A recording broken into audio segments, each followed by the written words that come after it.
fans, welcome one. You are now tuned into Flipping the Birds, a Philly Sports Network podcast. What's going on, Eagles fans? Welcome one, welcome all to another episode of Flippin the Birds.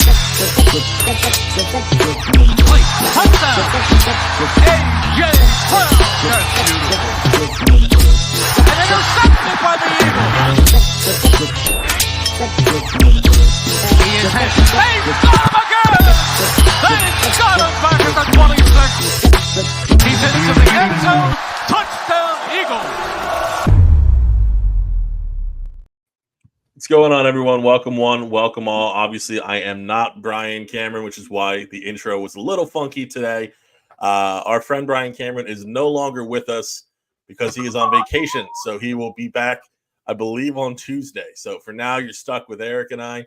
But yeah, we're looking forward to yeah, definitely stuck is the word. We're looking forward to recapping some of the action from the game 2 against the New England Patriots. And, really, I guess, Eric, just to start off, what were your takeaways like immediately from the game? Were you surprised it was as close as it was? And everyone in the comments, be sure to let us know, how you feel about that same question. When Brian in the comments, speaking of comments, you guys no longer with us. Like the way that you said it, I was like, what happened? Yeah, like as far as things that stuck out, you got to kind of look at the offense, and really comes down to they didn't really get the opportunity to. Well, they had the opportunity, had every opportunity to move the ball. It didn't really work as well as week 1, I think. In the air, you can argue that clearly there was a better like Tanner McKee was the one and pretty much the only one that stuck out as far as the quarterbacks. We'll be talking about that in a little bit. But defensively, I think that's the story. I think that the depth is still consistent. I like to see the energy coming from week 1 into week 2. And also another thing that stuck out is Jake Elliott, hits his kicks, hits his marks. So it was ends up being a good win. Were you surprised that it was closer than versus, I guess, being more of a blowout, more separation in the score?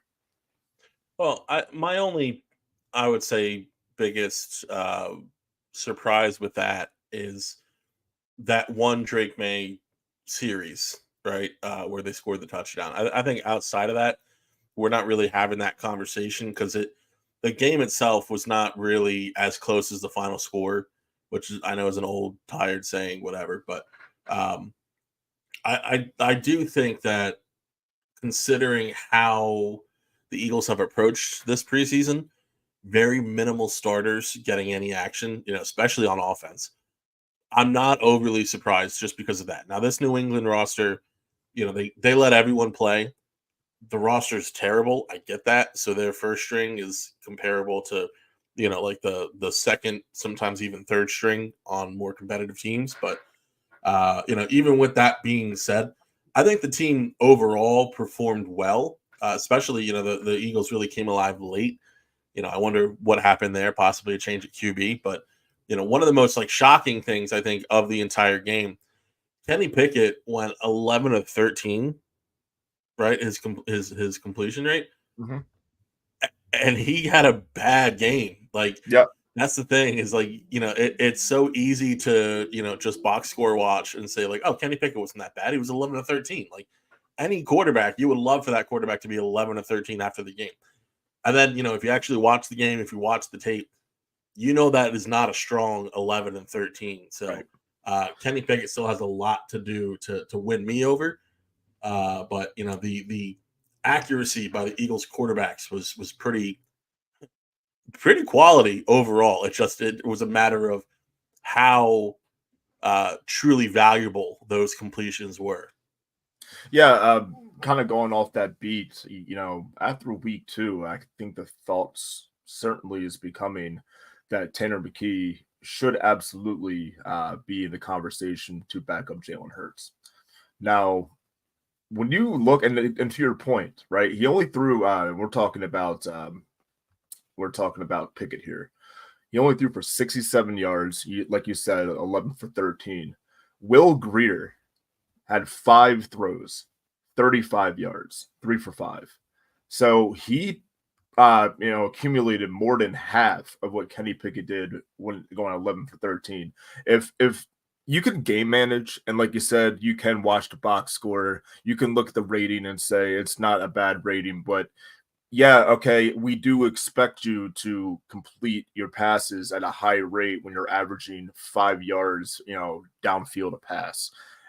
Between McKee, between Greeter, and Greeter, that's your quarterback 4 pretty much in this picture, with him only getting 5 pass attempts.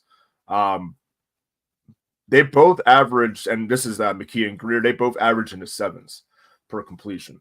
So I'm looking at that and I'm thinking to myself, the depth at quarterback for the Eagles, at least in the preseason, depth going against appropriate depth, it's not, I don't think there's a really a bad room as far as quarterbacks. Like, dare I say, quarterback factory again. Maybe not in the way where it was, Foles and Wentz and, back when that Super Bowl run. But I'm looking at, obviously Jalen Hurts being the superstar that he is. And then after that, do you trust these quarterbacks to run the offense? I certainly do with McKee. I did last year with McKee, even when Mariota was in the picture.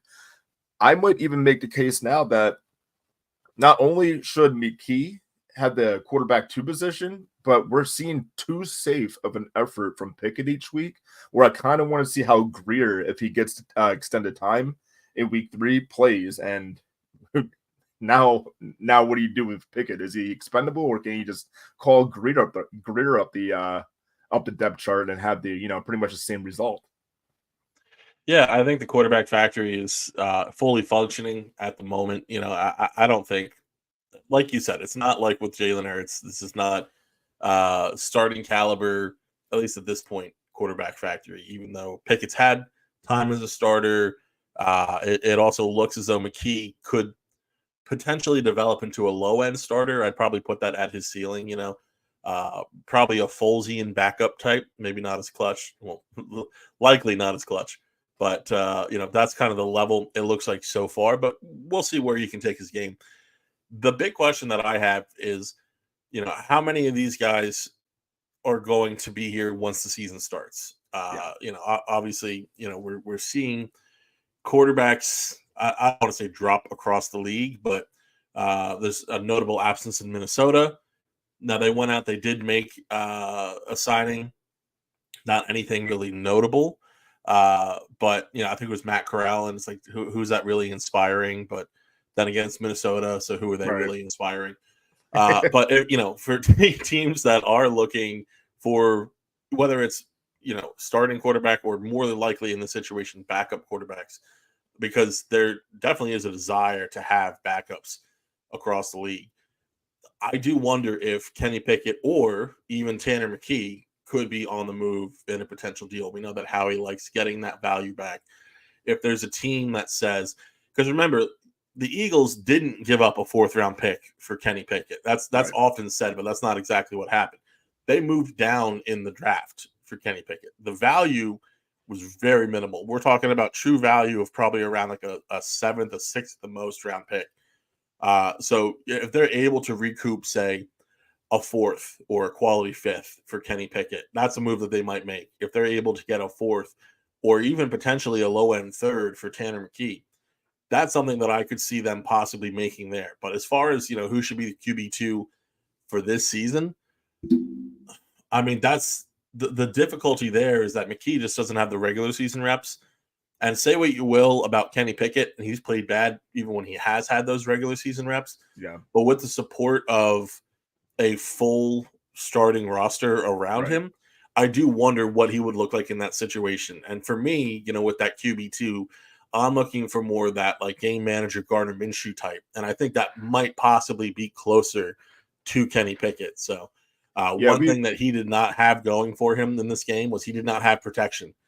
He was running around, and a lot of that is he's holding on to the ball too long. Like, I'm not trying to excuse Kenny Pickett, but behind this Eagles offensive line, maybe we're looking at better results with these playmakers. Maybe we're looking at better results.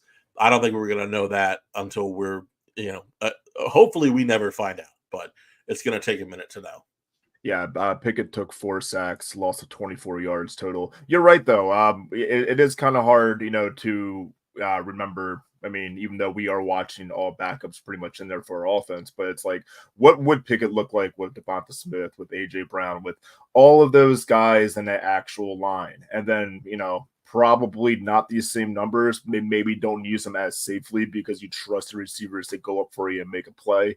But and the idea of talking about, where do you get a better opportunity of playing time? You already kind of, if we're talking about the same weapons that are being used for the most part, even to a lesser degree for McKee, and we're also talking about McKee maybe, overthrowing Pickett just with the, in this preseason.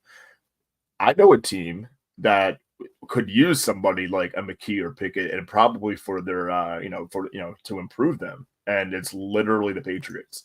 So, yeah, there is an opportunity to kind of flip these guys, for something else. If you can, get pretty much anything back, even if it's just a late draft pick, even if it's, maybe I don't know, maybe it's something down the line where it doesn't hold enough value almost in the immediate future. But yeah, it's kind of interesting to see this whole quarterback room take form. I overall, with obviously with the win 14-13 Eagles, I'm just happy to see Will Grier to get any snaps because West Virginia Mountaineers, let's go. Yeah, absolutely. So one thing, and I think maybe we can put a bow on this as far as the quarterbacks go. Uh, I definitely have that approach with a guy like Kenny Pickett. Where as long as you exceed the value you give up, which again, mind you, was not a 4th-round pick, it was trading down from that 4th-round pick. Then I'm pretty much fine there. With a guy like Tanner McKee, just with his age, controllability, the fact that he was a guy that you drafted, you developed, I might hold on to him for a little bit more of an intriguing offer. Something where, you're getting possibly something quality. And I doubt a team would even want to do like a player for player swap where you bring in a wide receiver into the equation.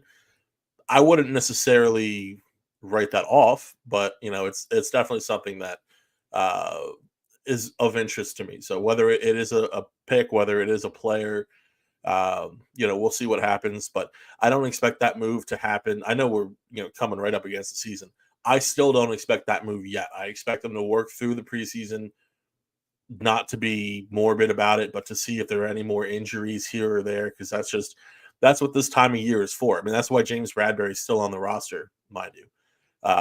Another guy who, at least up until their most recent addition, I would say probably would be a candidate for the Vikings, not to focus on them. But, I just want to see patience exercise, and I think that they're going to do that. But speaking of exercising patience, the linebacking core is something that Eagles fans have had to be patient with for a number of years. And it seems like they're starting to turn a corner. So talking about the linebackers, what really stood out to you, Eric, in that game against the Patriots? Oh, without a shadow of a doubt, it was everything pretty much Nakobe Dean. Because I think, in my eyes, going from before preseason through preseason to where we are now, the spotlight's almost been specifically on Nakobe Dean. And to me, that game against the Patriots, he got beat once on the drive where I believe, and I can't remember necessarily if it was a short screenplay or if it was a run, or maybe not a screenplay, but a short pass. But I know May was in the game. It was pretty much like the first drive where May got into the game and like they decided, like the Patriots can move the ball, which I think, if anything at all, like Patriots should have probably a hint that May should be their starter. But yeah, Dean, except for that play there where he, kind of was out of it completely, and they got a huge chunk play. He looked very athletic, pursue the ball, tackle. He, it was everything that you wanted to see out of the player. I mean, he was one of our notables after the game. He led the team in tackles. He had 5. So, yeah, pretty much around the ball the entire night, and I think that's what you wanted to see out of a guy like Nakobe Dean. And also Zach Bond's still stepping up too, in his role. So, if anything, I wouldn't be surprised if it was just like what we were saying last week with White and Bond, but it's nice to see that, the first week Trotter and then second week Dean, like now dare we start talking good about the linebacking room in depth. But again, like you don't want to get too far ahead of ourselves. This is preseason. This is week 2. This is depth opponents. Let's see how they. It'll be exciting to see how they play against starters if given the opportunity. Yeah. No, I fully agree. And first and foremost, obviously, Nakobe Dean is I would say one of the stars of this game, and he's becoming an interesting piece in the linebacking core, right? I want to see more, and it's not his fault because, like you said, part of the reason we want to see more is because of the competition they're playing, right? So I want to see more against better competition. There's nothing that he can do about that right now, though. So, but as this preseason progresses, there's one more game. Maybe we see something there. Maybe it just has to wait till the regular season, and on snaps he gets into the rotation in Brazil. Maybe that's when we really find out. But the two guys, and it wasn't the best game for Jeremiah Trotter Jr., but he was still pretty solid. And I would say that I'm feeling pretty good about the young guys on this roster. I think Bond's been okay. I haven't loved what I've seen. I think he's performed more noticeably in a positive way than Devin White. And I don't know if that's just White, kind of phoning in the preseason or, what exactly that is. I'm not saying anything about his work ethic. I'm just saying, I don't know if he's going to be, really trying to mess anything up until the regular season starts. Because I think that's a common trait for a lot of more established guys in the NFL. And I know that he has a lot to play for. He has a lot to, he's on this 1-year deal, so he's effectively in a contract year. Right. He has a lot to prove if he wants to, truly make some money next offseason. Even still, I wonder if he is kind of bottling things up for that performance because he's a starter. That he doesn't have to fight for the position. That's not really a concern for him at this point. But maybe, we see a little bit more once the regular season actually starts. I would hope if he does play in that final preseason game that we do see a little bit more out of Devin White come then. But for now, I'm encouraged by the young guys. Zach Bond's been okay. He seems kind of like a starter for the season and not a finisher for the season. So I do wonder if we could see either Dean or Trot take over at some point. But one thing, Mr. Sandman pointed this out. I got the wrong one from him right there. There it is. All right. So one thing that this linebacking core has done well is that they've made the opponent one-dimensional. They've done a good job of stopping the run, especially in this last game. The Patriots have I would say, he's not a star running back, but he's a decently good running back, Ramondre Stevenson. Right. Who they held to 6 carries. Well, he had 6 carries. They held him to 18 yards on 6 carries. Right. So, that performance, and if you watch how they just kind of get into the muck and really kind of dirty things up and just force their way into situations and shed blocks to get towards the runner, the way that this team has performed stopping the run is extremely encouraging compared to last season, right? And a lot of what happened last season was part on the linebacking core and part of it was on the defensive line. Hopefully this season we see that improvement from the defensive line. We didn't really see the starters on that D-line, so we can't really say a whole lot yet, although Bryce Huff I think played the run pretty well, which is extremely encouraging considering that he's the MO on him is that he's a situational pass rusher. But with that being said, the way that the linebacking core has performed in stopping the run, super encouraging, and it gives me a lot of faith moving forward. How do you feel about this entire group of linebackers? Yeah, I have more faith in the depth. Again, there's questions that are still on the table, but as far as the room as a whole, I think we are all probably a little bit higher on guys like Dean and Trotter because we've seen them play more snaps in the first 2 weeks of preseason. Clearly, and that will weigh a little bit about, well, how do you feel about Bond? And how do you feel about White? Well, I've seen snippets of White and Bond because they're not going to get the amount of snaps, in comparison. That doesn't mean I feel bad about them. Pretty much I agree with a lot of what you talk about. I felt either of one of Bond or White was going to be a starter, probably both, with you guys, with your guys' assessment before the preseason started. And you're right. Like, one of those in my mind will also probably fall off in the middle of the season. And maybe that's where Dean says, here, I found my seat as, with the Philadelphia Eagles. In the way that they've stopped the run, I mean, I remember a specific defensive stop from the Eagles against the Patriots where it was Nakobe Dean and Nolan Smith out there blowing up the Patriots. I don't know that May was still in the game. I'm pretty sure at that point it was that there was a quarterback that was relatively athletic. It wasn't Brissett. Joe Milton, I think he might have been in the game at that point. If I'm wrong, then it was definitely Bailey Zapp, which, I only really know Bailey Zapp because if you play, I like to play Madden and then, do the fantasy draft and then, but like make it hard on myself. So pick like the worst, like lowest overall, but recognizable name. And Zapp is usually the lowest overall, but the first name I recognize. So that's how I know Bailey Zapp. But, so there, tidbit about, how weird I play video games. But yeah, I mean, outside of that, I wasn't going to sit there and be like, oh, well, if they do well against Bailey Zapp, is there a lot of stock to put in that? No, it's still Bailey Zapp. I do think, though, however, just on the topic for linebackers and how they've played as a whole, that I've seen improvements from week 1 to week 2, and I've seen improvements from the 2 linebackers specifically that we've pretty much called out, and that's the backups, tentatively for week 1, obviously being Trotter and then Dean. Yeah, and hopefully we continue to see more and more improvements. That's just kind of going to be the name of the continued offseason, preseason into the regular season.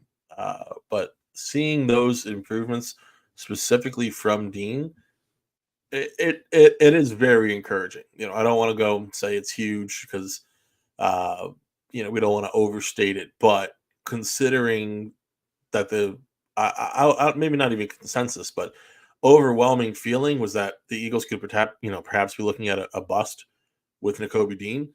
This has been very encouraging so far. So hopefully we see even more performance like this out of him in the future. As Justin pointed out, PFF, massive grain of salt, had Dean as the highest rated Eagles player who played in both games.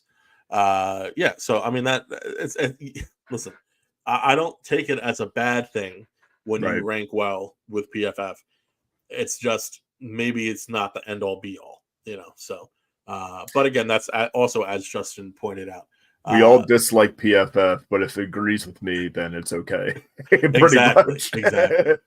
Exactly. I do love PFF for the simulators, though. Obviously, you have your mock draft simulators, but we've been gearing up for the new fantasy football season for PSN's Fantasy Football League. Highly controversial league, especially this year. And they have a great fantasy football simulator that you have. And so somehow I'm not the one calling collusion.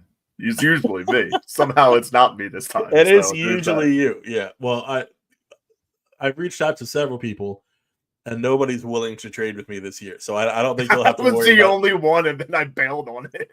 I don't think you'll have to worry about collusion. No, Tim won't even return my calls. Yeah, that's fair. Justin just laughed at me. So I think the collusion days involving myself are probably up. But hey, at least I got the number 1 pick, so I got that going for me. Yeah, so. Yeah. You don't want it though.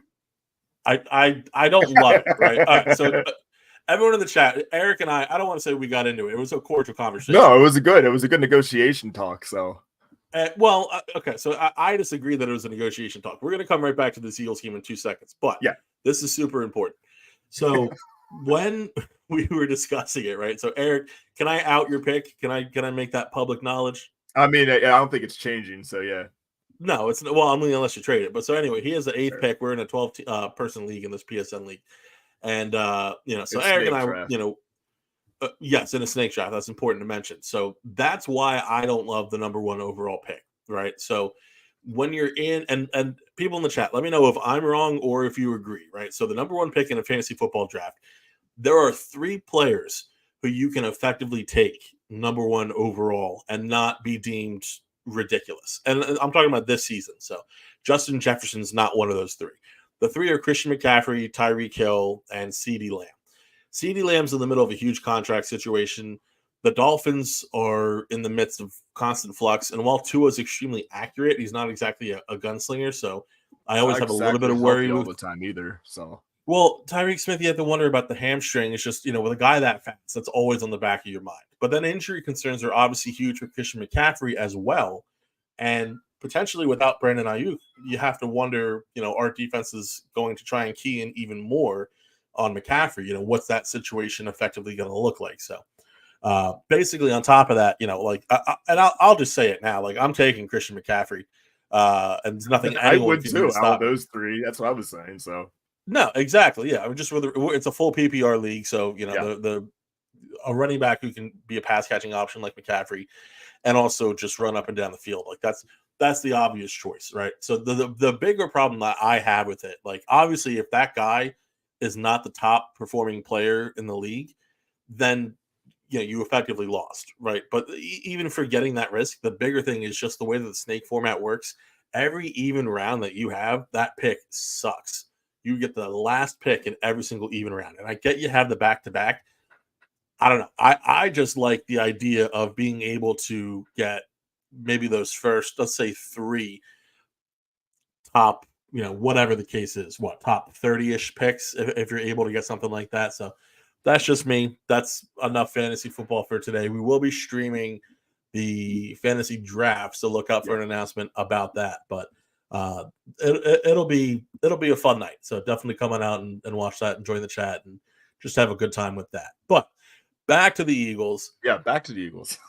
Big conversation around the right guard position, right? So Mekhi Becton did not play in this game.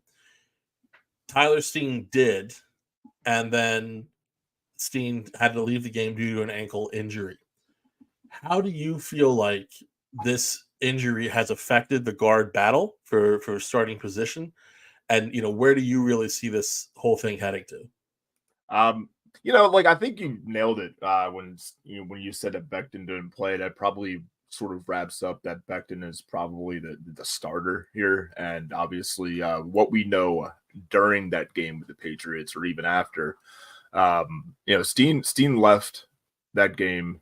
He walked off the field and they put him on the cart. It had to do with his ankle. It was a pretty much recurring injury. So it's something re-aggravated, obviously from, earlier on.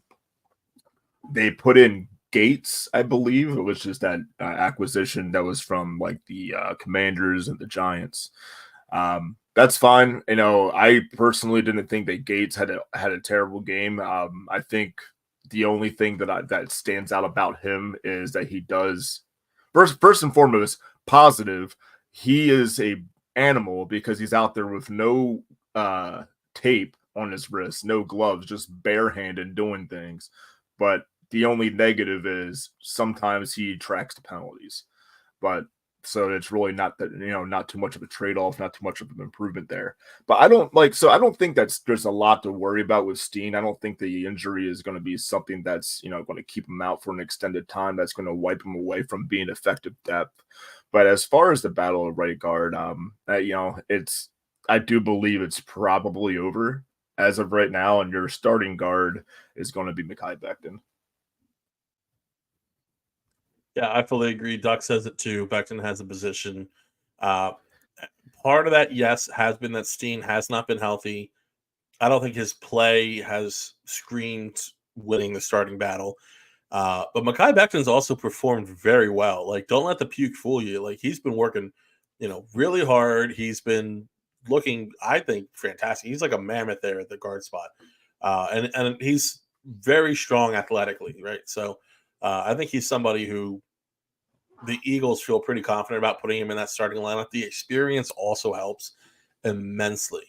So I have a pretty good feeling actually about Becton. And I wonder if, when they first brought him on, people wondered like, oh, well, is he actually going to be the heir apparent to Lane Johnson? Is this a guy who, maybe he plays a little bit of right guard this year, but going forward, he's that right tackle. Well, Lane's probably not done for like another 3 years. And I would say if the Eagles are able to re-sign Becton, I mean, maybe all of a sudden you just have your new starting right guard. This experiment seems to be going pretty well so far. I wouldn't hate the idea of, if things work out this season, bringing him back and he's that continued starting guard going forward, just because, he's shown that bit of versatility there. He's struggled switching between left and right, but, bumping into guard, he's taken pretty well to it. And, again, he's working his ass off this season. And I don't know. That experience, I think, means a lot to me. How does that factor into your equation, between your personal, I don't want to say desire, but evaluation of Becton versus Steen, Eric? Yeah, I mean, I've pretty much thought that Becton has been the stronger offensive lineman and guard for pretty much the entire preseason, and in training camps, he kind of heard the same thing, mandatory camps, things like that. As far as Steen is concerned, I know that a lot of people have kind of been riding on him, saying that his blocking, his technique really hasn't been the greatest. There's kind of like a lot of work or left a lot of room to be desired. I am not nearly as critical. I do think that that Steen did play pretty well, and in his snaps that he had, and honestly, a lot of the time, Steen was probably one of the people who was opening up lanes for guys like Shipley to get downfield. And we keep talking about Shipley. I mean, I think this is another game to talk about Shipley this week. So if we're talking about Shipley, we're talking about the running game, we're talking about effectively the offensive line doing well. Another shout out is Kennard, Kinnard, dude opens holes when he gets the opportunity. So yeah, like I've been blown away by pretty much not blown away like as far as like the entire game, because obviously pass protection was not a strong suit against the Patriots, but the running game I didn't feel like was terrible. I do feel like week 2 was harder than week 1 for a lot of the offensive line depth and the injuries that came with it. But yeah, the biggest detriment from me about Steen is just clearly the health. That's really it. I think that this would have went to I don't know if it would have went to like, hey, who's going to be the starter after week 3, but I think everybody, as far as fans, as far as the locker room being concerned, would have a lot more faith, in Steen had he just finished the preseason healthy. I don't think there's a lot of reason to lose out hope on the guy. I think he showed that he can at least play at the level and execute. But we say that it's fair enough to say with any player when they get hurt, it's like, oh man, is he going to be able to stay healthy to be effective? We said it about Dean showing otherwise right now that he can stay healthy. Then again, it's only 2 weeks of the preseason, it's limited snaps. We need to see more of that. We can say the exact same thing about Steen as well. So I'm looking at 2 guys that otherwise I would have said, hey, they're definitely going to be depth guys, but they've surprised me more than it's been a detriment in the preseason so far. Yeah, I fully agree, and he's in his second year. He's made the transition from tackle to guard. He's still young.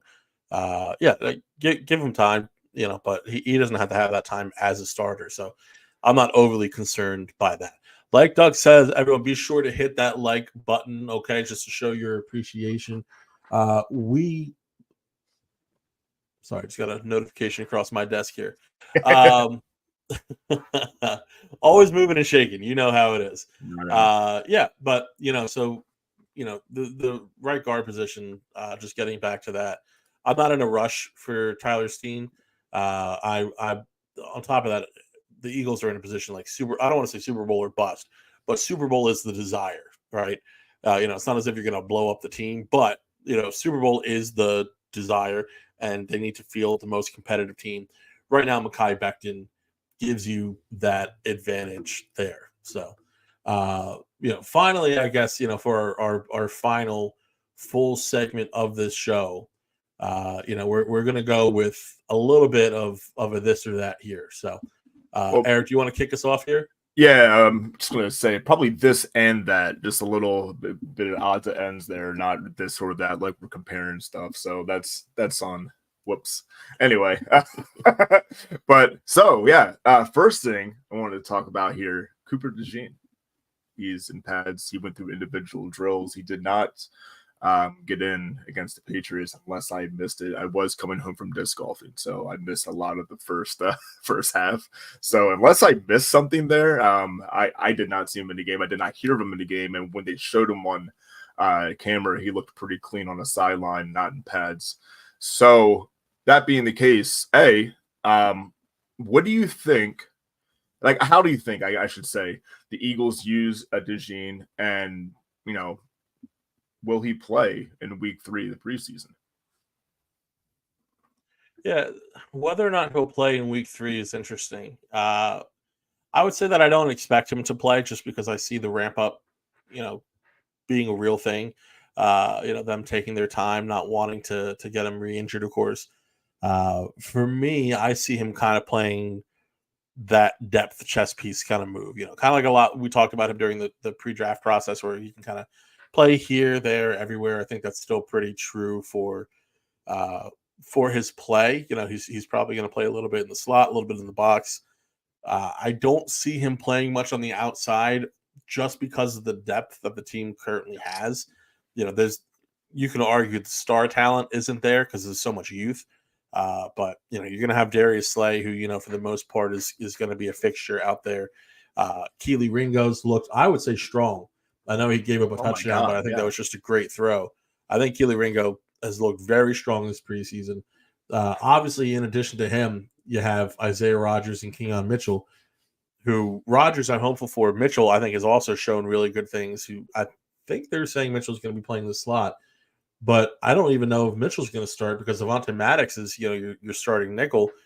And obviously we saw him get that great pick in this game. Right. Like, he's still got something to show. Obviously it's against the Patriots, so take that for what you will. But I don't think this Avonte Maddox thing, story is ready to die. I think that he's ready to come back out and try and be as healthy as possible. And, maybe that doesn't last the full season, but as long as it does, I think you got to give Maddox his opportunity. And the best, I would say, starting cornerback set right now would probably be Isaiah Rodgers, Darius Slay, and Avonte Maddox. So maybe they roll with that starting the year, but there's a lot of exciting depth. So my whole point, to wrap it up, is just that DeJean is going to have to fit where he can, right? So probably playing a good bit more safety. I would say probably a lot of boxes here, but that's more so what I think you're going to see. But I don't even know how many snaps he's going to have, honestly, just because of the depth. Not a lot of star talent, but the depth in the secondary. But what about you? Yeah, what screams to me when I think of Cooper and what position he could fall into, I understand the flexibility. He can play corner, he can play safety, but on the Eagles, probably safety, because I agree with every point of corners is pretty deep. And as far as everybody kind of taking a step forward there, the time during the preseason and during camp is very valuable in that sense. And in the safety room, we've seen injuries, we've seen more availability for somebody to play their way into an opportunity. Ron will get the Greg word later, so probably next even. So yeah, but we gotta mention it. Yeah, we're gonna get there. So Cooper, to me, it screams safety. Like, I just want to see, and I think there will be room for him if he is ready to go, just to kind of, dare I say, audition against the Vikings next to this day on Saturday at 1:00. So, mark your calendars for that weird setup. But anyway, yeah, like I that's kind of where I'm finding this is, the workout, probably a safety. Now, I guess the additional that we didn't really bring up, but now I just thought of it, is what about him in the return game? Because we, as much as garbage as I gave John Ross the first week. The second week, he just showed at least that, he can kind of make returns out of nothing. And again, like, I know there's Covey, and I know people are going to say, like, oh, Britton Covey's a return guy, obviously. Well, Britton Covey might play his way into a extended wide receiver role. So how much do you want him to be return man if he's going to have that role? So that's where you're kind of starting to juggle things there. So maybe, maybe he tests his wit with the Vikings and as a safety as far as DeJean's concerned, and then maybe you see him get a few reps as returning. Yeah, we'll see. It's interesting. Covey is going to be at most a punt return guy, right? So he's never really been the kick return guy. That is John Ross's opportunity to make this roster, by the way, because it right. sure as hell doesn't look like he's going to be wide receiver 3.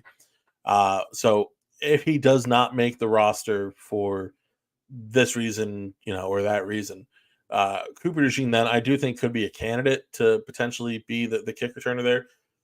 It seems the vibe that I've got just from the reporting that I've read, the way that I've heard the Eagles speak about him, I do wonder if they're a bit hesitant to put DeJean there, just in an effort of preservation, right? I don't think they're worried about nagging histories moving forward, but you have a situation here where with the new kickoff rules, maybe that's not applicable anymore. But it just seems kind of like a situation where, this is a very valuable piece for you. You don't necessarily want to put the guy in harm's way like that. I think that he could be good in the return game. I think that there's a few different Eagles who could actually succeed pretty well. I wonder if they try Nia Smith there. They've used him a lot as a punt returner so far, but I do wonder if they try him in the kick returner game too. He's not been good this preseason. I get that, but I wonder if they just kind of keep trying to plug him in here and there. I don't think he's going to miss out on the roster. I think he'll still be here next year. But it's an opportunity for him effectively to figure it out. But one guy who we know probably could have been a kick returner on this team. Just about to say it. Eric's favorite player, Greg Ward, is now a member of the Indianapolis Colts. How does it feel to have Greg Ward back with Shane Steichen? See, I'm happy you said it like that, because when you say it like that, I'm not as mad, because at least he's going obviously back to, Shane Steichen, thank you for your time and being in Philadelphia. You showed that, you're of quality, you earned a role. And secondly, you take guys that probably like Ward, like, we've seen him on we've seen him in Philadelphia, and obviously he hasn't been a starter. Can he play at a role in the team? I absolutely will die on the hill that he can, but I think it has to be crafted up by an offensive coordinator that is smart enough. I think Kellen Moore would have been great with that in Philadelphia. It kind of breaks my heart as to as to see Greg Ward go because of that, but at the same time he goes back to Shane Steichen, so it's just like, oh well, it worked before. He could probably find a way to get use out of him in Indianapolis. So I'm not as, irritated with it, I guess, when you understand that Greg Ward's going back with Steichen. But when you look at the Eagles depth chart of wide receivers, when you get rid of, the idea real quick of A.J. Brown and Devonta Smith, because right? John Ross, hasn't done really anything in my eyes to say I'm going to be a wide receiver for the Philadelphia Eagles, outside of obviously what you were just saying. If he finds his way onto the roster, is probably going to be as a kick returner. Johnny Wilson's an interesting, name. I don't know that there's been so much from Johnny Wilson to say that, he'll probably be a wide receiver 3 or 4. I think we're talking about probably Covey there. So we go back to that idea. Wilson, we've kind of talked about last week, like it'll be kind of interesting to see him in a tight end fixture as well. So we'll just kind of get an idea about how many looks Kellen Moore can create, which he's a creative coordinator. So obviously that'll be something that it's worth keeping an eye on. Paris Campbell he's been hurt. I don't know. It's hard to comment on guys that have kind of just been out of the picture, right? It's just you want to see more. Obviously, is pretty much where you're going to start with that, and where I'm going to end with that. But while you're talking about Paris Campbell, talk about John Ross and Nia Smith as somebody that, as a receiver, we can kind of just kick the can on that right now because of the preseason that he's had. Probably more of a return guy, but I don't. There's been a lot of fumbling going on as far as skill players, like whether it's a quarterback, whether it's a wide receiver, and when I say wide receiver, I mean Nia Smith. I think, but just by looking at this and just riddling off the names like that, right, that Greg Ward could have absolutely found a role with the Philadelphia Eagles this season. And I'm talking about wide receiver 4 area. Because if you want to, kind of pivot around and say, all right, Paris Campbell's down, what are we going to do? Fine, put it into Johnny Wilson. Or put it into Britton Covey. That's my option there. Or the other one is, and obviously a little bit of bias goes into this, but put in a Greg Ward. As soon as we all knew that Greg Ward was a cold, I put up the video when Wentz threw to Greg Ward and he caught that pass over Josh Norman. And I meant what I said. I'm like, dude, I don't. Besides Brown and Smith, could the Eagles wide receiver depth even do that? And the thing is, we're maybe not talking about separation, but we're talking about going up and getting the ball. Covey probably gets you separation. Covey is route tree. We talked about before. He's, probably going to be the guy that's fantastic at running screens and like quick away from the line routes. Maybe a slant. Is he going to be a guy that can go on a post and get up and get that ball? Not sure. Maybe if he outruns somebody, but we did see that from Ward against a guy like, probably past his prime even, but Josh Norman. So to me, it's hard to kind of let go of it because in my mind, I'm like, yeah, but there's maybe an opportunity where there is a place for a guy like Greg Ward. But at the end of the day, he's going to offensive coordinator that can also figure out how to utilize him. So it's not a total loss on him as a career. Yeah, sorry, my bandwidth is freaking out here. Do you think that making a move for an additional receiver might be? I mean, you just talked about how many guys that you'd have more faith in Greg Ward over who are currently on the Eagles roster. Do you think a move for a wide receiver is still on the table for the Eagles? Probably, but I mean, I don't think it's gonna be one that happens. I don't know that it's gonna be such an investment in that because there's other looks that you can create, right? And we were talking about like how can you pivot around a guy like Johnny Wilson? Hell, I mean, you got running backs you can receive. How can you use Will Shipley? Gainwell, because those are 2 names that you're probably, going to have to use away from Barkley. So in that kind of respect, that's going to depend a lot more on Kellen Moore and the way that he wants to run his offense and what weapons and what schemes that he's going to utilize versus like last season. If Kellen Moore wasn't the coordinator, I would be saying, yeah, they need to go out and get a receiver. Because you would have had to pretty much rely on more of a talent, I feel, from your skilled players than more of what you're concocting as a coordinator. What are the odds that we can trade a 3rd-round pick for Golden Tate again? You think that would solve the problem that we just wouldn't want to move an asset for especially a Golden Tate type? So, I get it, dude. The guy was athletic, but at the same time, as soon as we got Golden Tate, even then, I was just like, yeah. It was one of those things. I don't want that. Let's one of those Julio things. Jones again, please. Jeez. Yeah, I know. Howie's done a lot of great things, and that was something at the time that I think looked fairly decent, but you look at some of the guys who were taken after that. Not that he would have drafted a linebacker, but Bobby Okereke was drafted the next pick after that.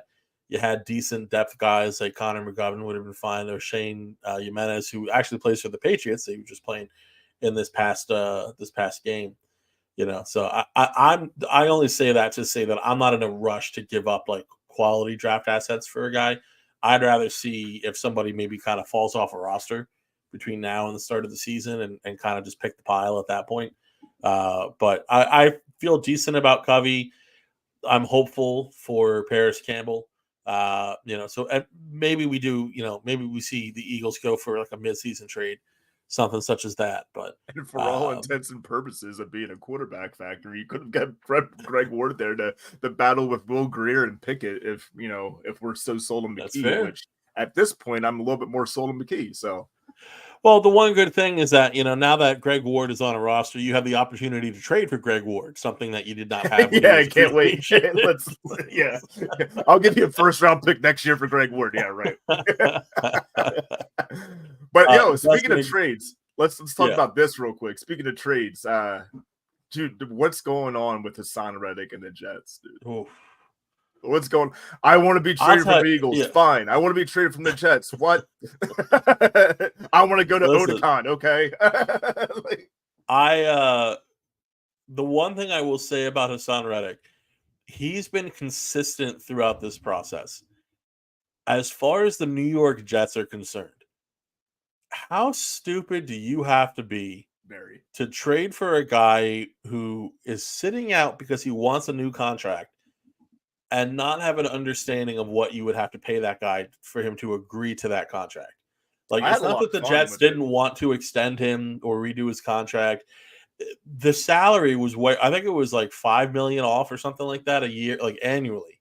Like that's pretty far. It may have even been more than that, because I think I've seen different figures from like 21 to 24, 21 to 25 or something like that. Yeah, something like that. And Reddick wanted 25 to 30, something like that.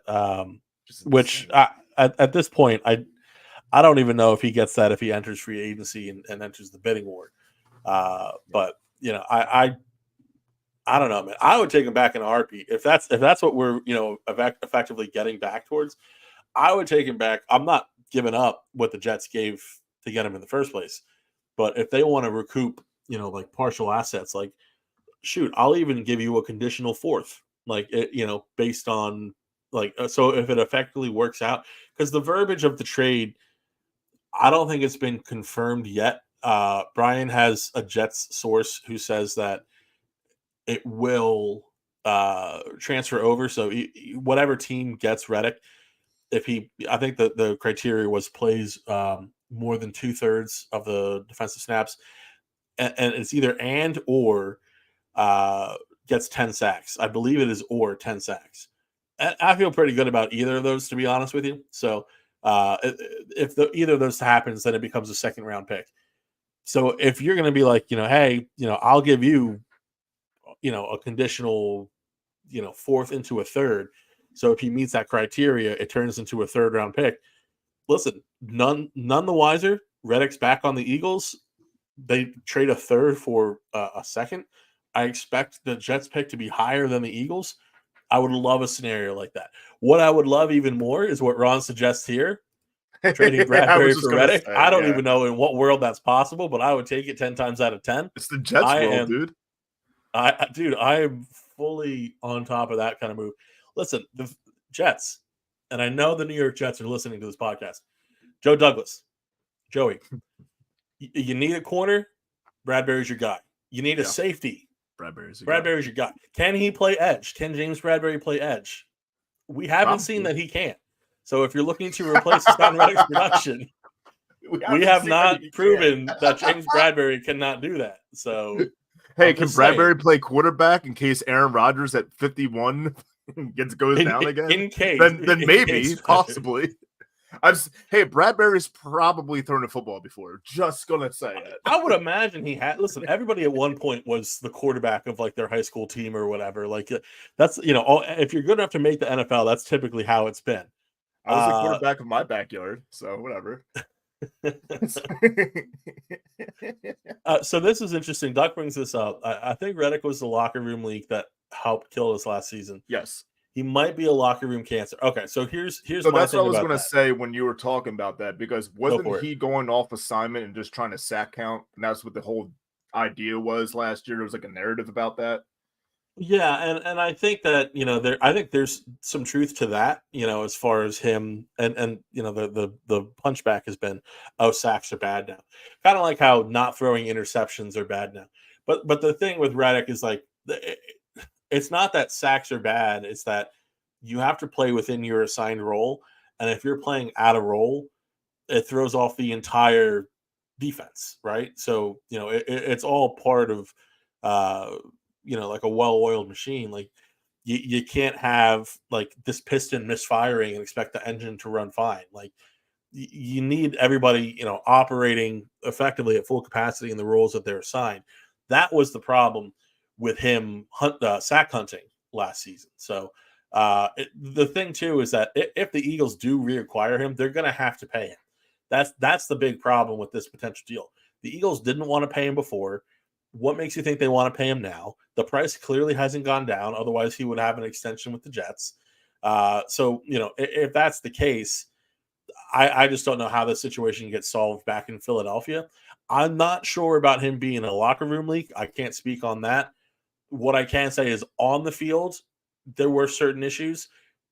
It wasn't just Reddick. It was the whole entire defense, and just the situation was terrible. I mean, I think there's a lot of guys on this Eagles team that you could look at and say, hey, this person may have been a leak. This person may have been a leak.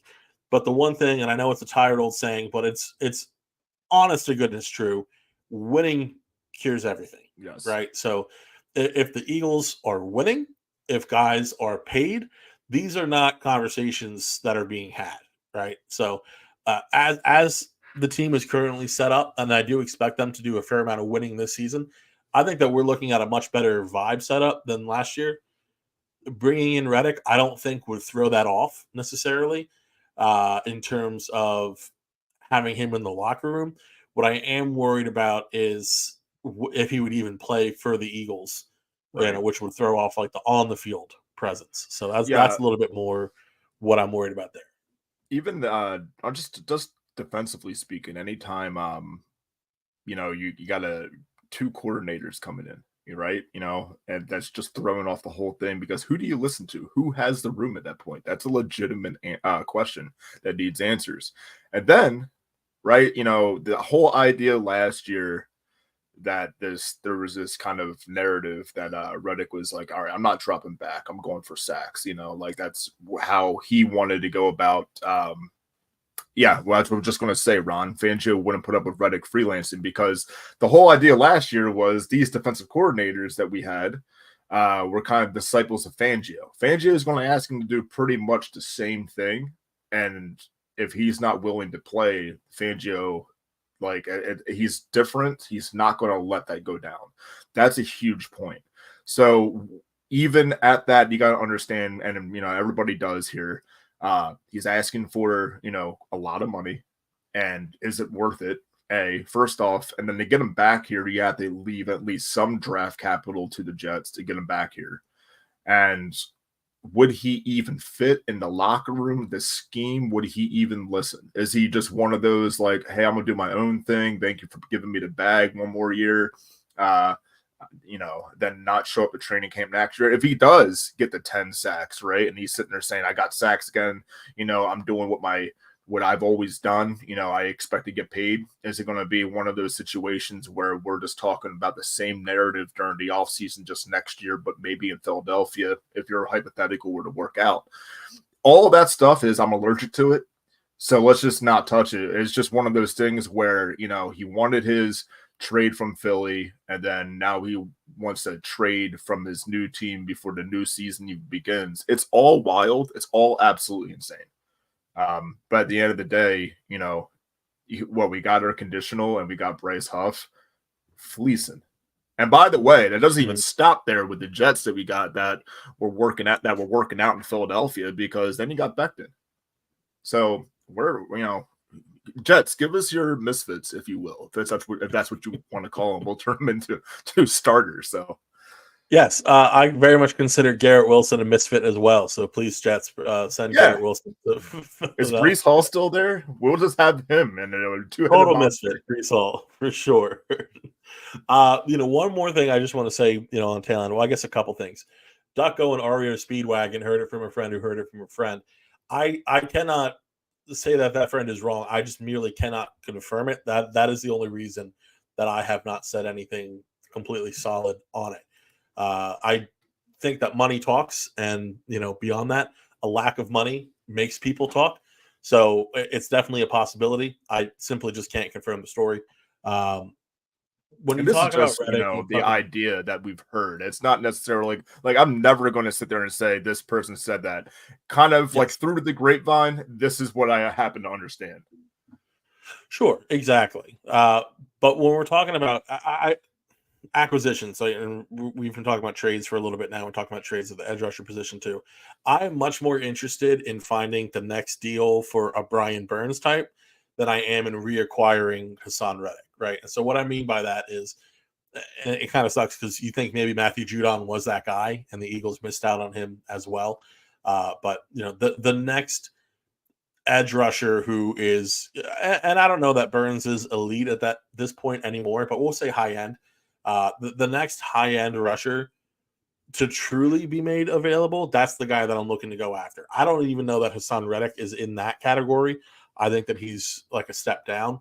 Hell of a pass rusher. It's just that the other areas, and then of course the baggage that comes with it, I'm not too certain about. But if I'm Howie, I'm working the phone, which of course Howie's doing this, but working the phones, looking at all the different situations and trying to find another edge rusher to bring into the situation, because even beyond a wide receiver, I think that might be the biggest need is finding finding another edge rusher to really kind of fit into the mix there, because Josh Sweat can't be playing full games.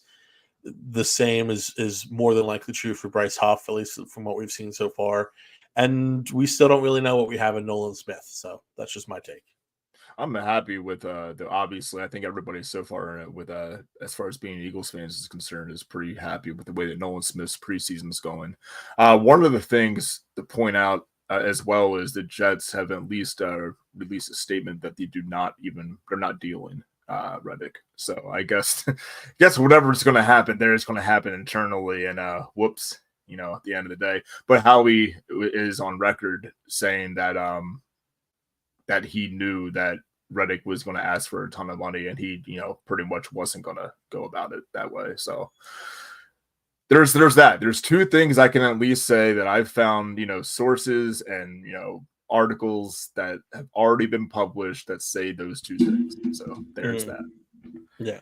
And, there's one thing on sources, because I feel like a lot of people get this, question a lot, like, oh, well, who's your source? This, that, the other thing. And it's like, excuse me, you're not going to name, like, people aren't going to name their source. Like, that's how get sources, right?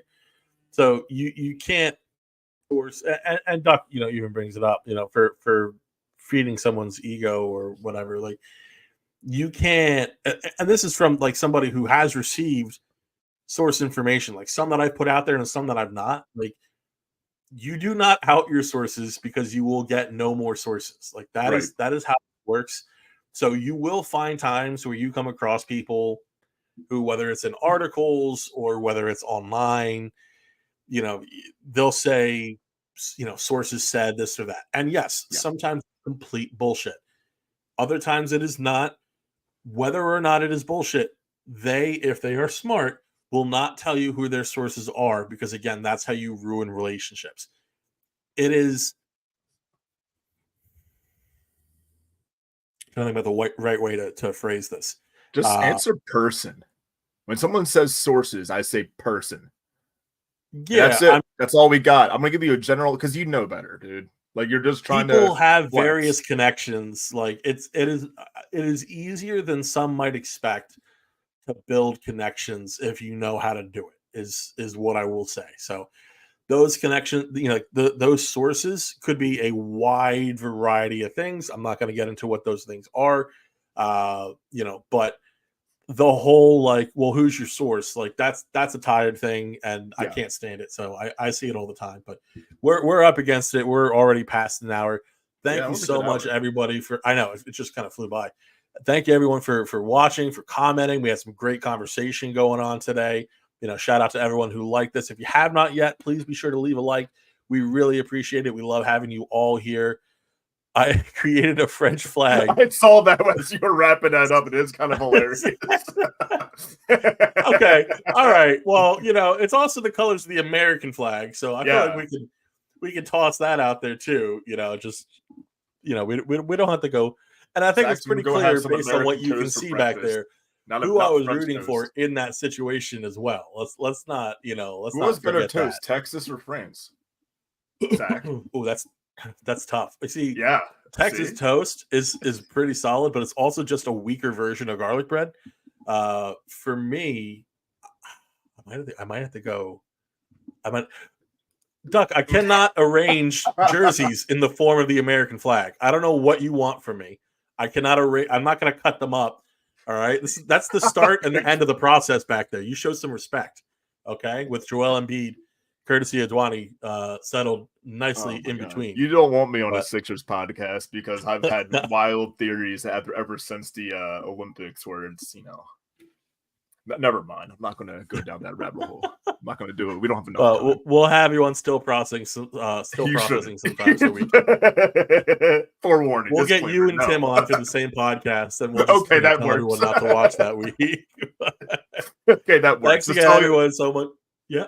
I was going to say, just tell all of your normal watchers on that to just take a week off. Yeah. We'll do it on a bye week. Yeah. Hell yeah. Thank you, everyone, so much for watching. Thank you for listening. Thank you for commenting. And thank you so much for those who have left a like. Again, it really does mean a lot to us. For now, shout out Scrapple. Underrated, even in this area. So doesn't get played enough. Elite. Thank you so much for joining another episode of Flipping the Birds. We will be back Tuesday to talk a little pregame of the upcoming preseason game against the Minnesota Vikings. Saturday, 1 p.m. Super weird time, like Eric said earlier. But we're ready for it, right? So, yeah. Actually, I don't know. Are we going to do you think we're doing a Saturday show with that? I was just about to comment on that. We'll probably just keep looking out for the socials. I'll put something out there with an updated whatever. For all I know, based on my availability, it's going to be tough next week. Yeah. But I don't know. I don't know what's going on. If not a weekend one, then a following Tuesday we'll definitely be on it. You could do a late live viewing too. That's interesting. I don't know if I may or may not be down for some tailgating, so I don't even know how that's going to work. I will be inebriated, so that will be happening. I will not know how to work a computer. We were lucky that you came in today, so thanks, Eric, for that. Yes. One more time, this is I think the 4th or the 5th, could be 8th, I don't know, time that we're going to try and close this guy up. Thank you so much again for watching, for listening, commenting, Flipping the Birds. I've been Zach Jambalella, here with Eric Reese, and we'll have your beloved Brian back on Tuesday, I believe. But thank you so much. Tune in Tuesday. Go Birds! Flipping the